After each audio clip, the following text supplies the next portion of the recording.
drago mi je što je sve rekla.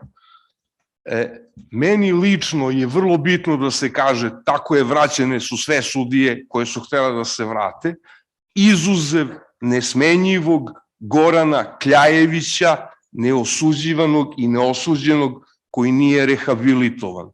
Ja lično se pitam kako njegova sudbina utiče na svakog sadašnjeg i budućeg imenovanog sudiju u Srbiji, a ne mislim da je bilo ko iz društva sudija sadašnje vlasti na tome na bilo koji način doprineo. Prosto želim da se to čuje i poimenično pomene. Druga stvar, ako mi je dozvoljeno, i opet što je moguće kraće pitanje doživljaja, kako građani doživljavaju sudstvo.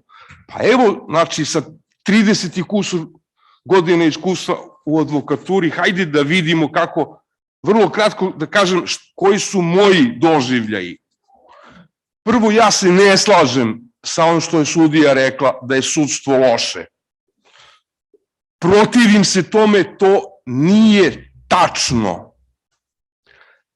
Moguće je bolje sudstvo i potrebno je bolje sudstvo, ali ne može se stavljati reč korupcija i reč sudija u istu rečenicu, a to se proizvoljno stavlja u javnim nastupima kogod želi. Pritom sam ja u svojoj karijeri 3 puta podneo krivičnu prijavu zbog kršenja zakona od strane sudije i 2 puta zbog falsifikovanja službene isprave. Ali nemam prava da o tome govorim ako nisam otišao kad me zvao javni tužilac.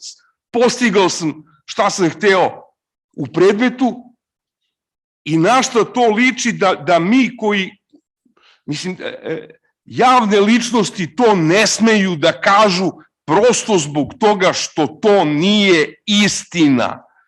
Postoji slučaj korupcije, pre 15 godina 2 sudije Privrednog suda su bile, pokrenut je postupak, jedna je oslobođena, druga je osuđena. Pa dajte, ako znate, svi vi javne ličnosti, svi političari, ako znate za pristrasnost, za korupciju, pa pokrenite postupke, neću ja kao advokat ili bilo ko kao građanin da govori sudi ovakav ili onakav. Pokrenite postupak, naše sudstvo to procesuira,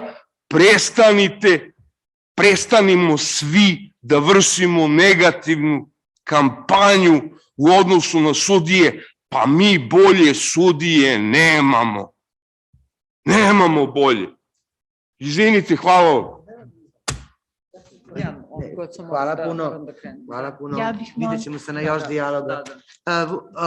Izvolite, Vuk Mirčević, samo da, gospođa sudija, izvolite. Hvala vam. Ja bih morala da odgovorim i najprije da kažem da zahvaljujem kolegi na ovako lepim rečima i uopšte ne vidim, mislim da se mi u tome potpuno slažemo. Hvala vam na lepim rečima, znači ja se potpuno slažem da je ogromna većina sudija časno i savesno i tužilaca naravno radi svoj posao. I mislim da se mi u stvari u tome potpuno slažemo, jer ja nisam rekla da je sudstvo loše. Ja sam govorila o tome kakvu percepciju sudstva sada imaju građani i šta pokazuju istraživanja javnog mnjenja. I naravno slažemo se u pogledu katastrofalnih ishoda takozvane reforme, u stvari reizbora iz 2002. A morala sam da reagujem i da se nadovežem na koleginicu Nenadić upravo u vezi sa ovim pitanjem koje jeste ozbiljno i zaista